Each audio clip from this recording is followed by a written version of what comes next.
Hey guys, welcome to One Mom to Another. It's Bryton, and today I wanted to talk about stripping cloth diapers. It's about that time when I need to strip my cloth diapers. I got a little bit brave, I guess you could say, and I experimented with some homemade diaper detergent, and it didn't turn out so well. So I just got in a new order of soap, and I'm trying a new soap this time. I'm trying Crunchy Clean, and normally I use Rock and Green, which has worked pretty well for me, but I've heard really good things about Crunchy Clean.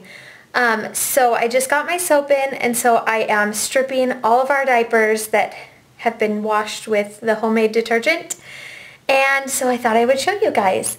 I posted my regular wash routine over on my personal YouTube channel about a month back, I think it was. So if you want to see how I wash my diapers on a regular basis, go check that out. But this is going to be how I strip my diapers.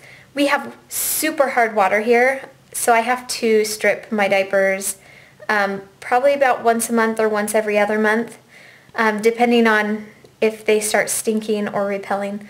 So yeah, that was when I first started cloth diapering, that was my #1 complaint, was the ammonia smell.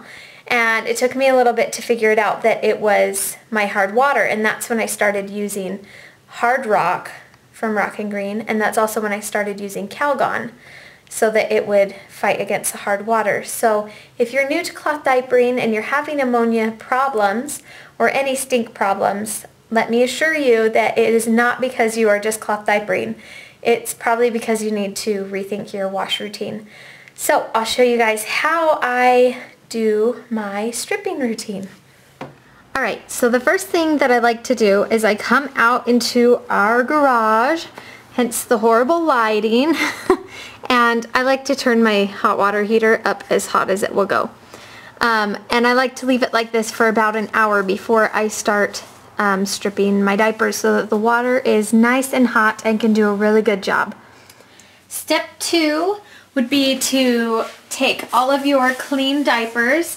If they aren't clean, go ahead and do a cold rinse before you start this process. But I have all of my diapers and my inserts, and they are all clean. So I am just going to dump them all on into the washing machine, and I dropped a wipe. So after you get all of your diapers into the washing machine, just run a hot wash with no detergent in it. So the hot wash is finished, and I forgot to tell you guys that I ran the hot wash with a cap full of Calgon in it to help get the mineral deposits out. So now I'm going to run another hot wash, and this time I'm going to add 2 tablespoons of Crunchy Clean, and I'm going to leave the lid open so that it will not rinse, so that it will set, and we'll let it set for about 3 hours or so that it can get nice and soaked. Alright, so we let it soak for about 3.5 hours, and I finished the load, and now I'm just going to restart it with another hot wash to make sure that all of the soap got out. And then I'm just going to check it and see if the water looks foggy at all at the last rinse. If it looks foggy or bubbly, I'm going to go ahead and run an extra wash after that. So as of right now, I've run 1 hot wash, 1 hot soak with soap in it, and then I finished the wash. And then I'm going to run a 3rd hot wash. Can you guys see all the little bubbles down there? That means that soap is still coming out of all of these diapers. They're all over. Tiny little bubbles. So I don't know if you guys can see that, but there are a few bubbles that are floating up to the surface. And though they don't look like much, that still means that there is detergent in my diapers. And I don't know if you can see it, but the water still looks just a little bit murky. So that is an indicator to me that they still need to get a couple more rinses in. So I just run a couple washes without any soap in them to make sure that all of the soap comes out. And I've got a helper now, huh? So we're going to keep running this until the water looks clear. See? So the water is looking pretty clear.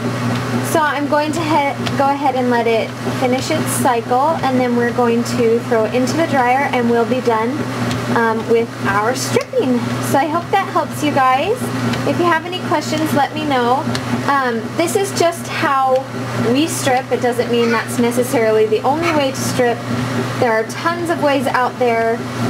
So just try a bunch of things and see what works for you guys. So I hope that this helped you guys out, and we will see you next week. Bye!